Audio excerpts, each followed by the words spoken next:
Ready, start. I am extremely happy to be here with all of you at the International Day of the Disabled Persons. This occasion signifies the triumph of the human spirit, and India joins all other nations in saluting it. I extend my heartily congratulations and greetings to the winners of the national awards for the welfare of people with disabilities this year. These national awards recognize the outstanding achievements of these persons with different abilities. They symbolize that disability is no impediment to attaining excellence and that disabled people are second to none in any activity. I would like to facilitate the awardees in all categories, especially the disabled persons whose extra dedication and courage have been recognized through this award. Equally important are the institutions and individuals that have helped bring persons with disabilities into the mainstream. I am pleased to see in this hall so many award winners and other dedicated persons who are themselves disabled or working for the cause of the disabled. Each of them has carved a place for themselves in their respective fields. India's history has had many people with outstanding abilities who transcended their physical limitations.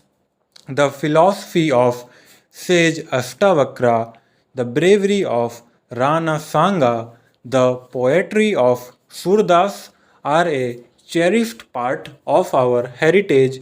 Such people have been the torch bearers of our society, shedding light and bringing hope and courage to millions of people. Today, too, there are many talented persons in music, dance, painting, literature who have surmounted physical challenges to achieve their goal. For example, the artists so dedicatedly paint using only their foot and mouth and create such wondrous pictures. Ved Mehta, one of our foremost writers, cannot see. The National Award Day is an appropriate occasion for introspection and future planning. The task before us is challenging. We need to prevent disability. We also need to train and rehabilitate disabled people through education, training, and productive employment.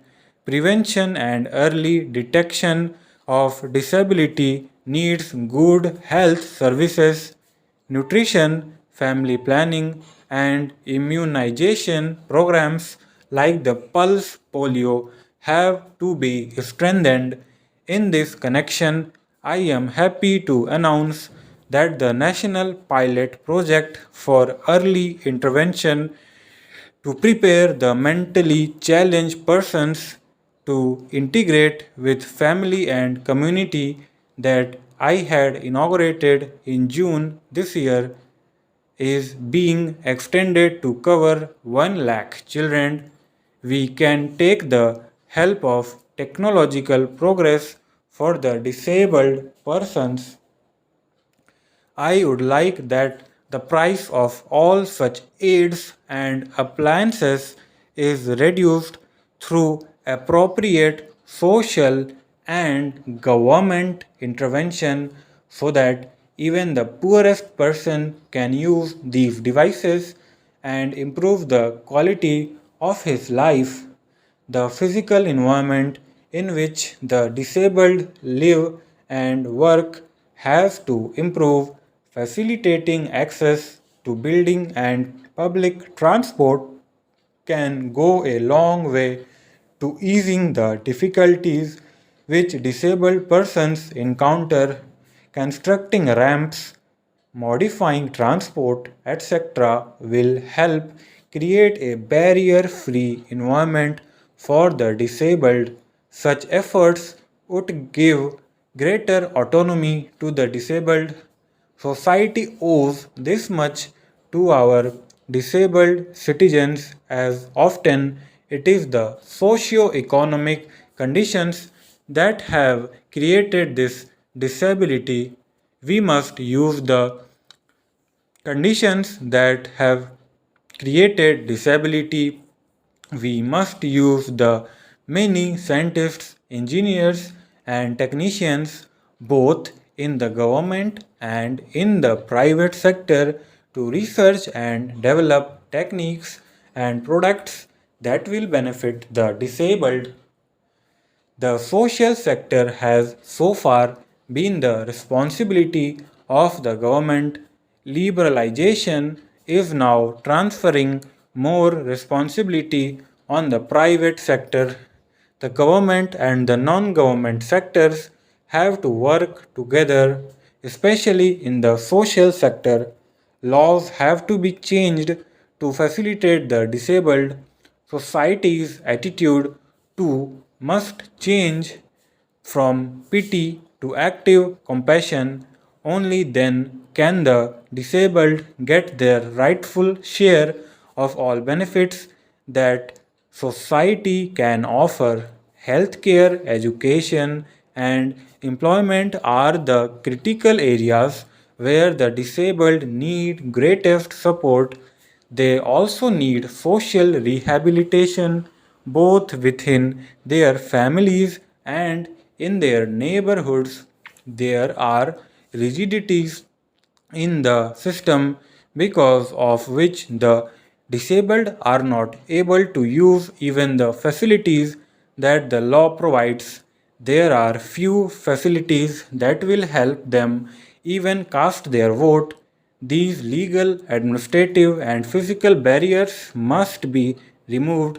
The government, NGOs, and professionals have to get together and identify how to provide these critical services to the disabled, especially for disabled women in rural and far flung areas who are the worst sufferers. We must pay extra attention to the northeastern states and to Jammu and Kashmir. I again applaud today's awardees for doing so well in their chosen fields despite several odds. Their success is due not just to their indomitable spirit but also to the wholehearted support of their family and community, which needs to be acknowledged. India has to work tirelessly to create a society where the disabled are fully integrated in the daily lives and in the hearts and minds of all of us. They too are a part of our precious human resources, and they too can and must contribute equally in nation building. I hope and trust that this shall be achieved in future. Stop.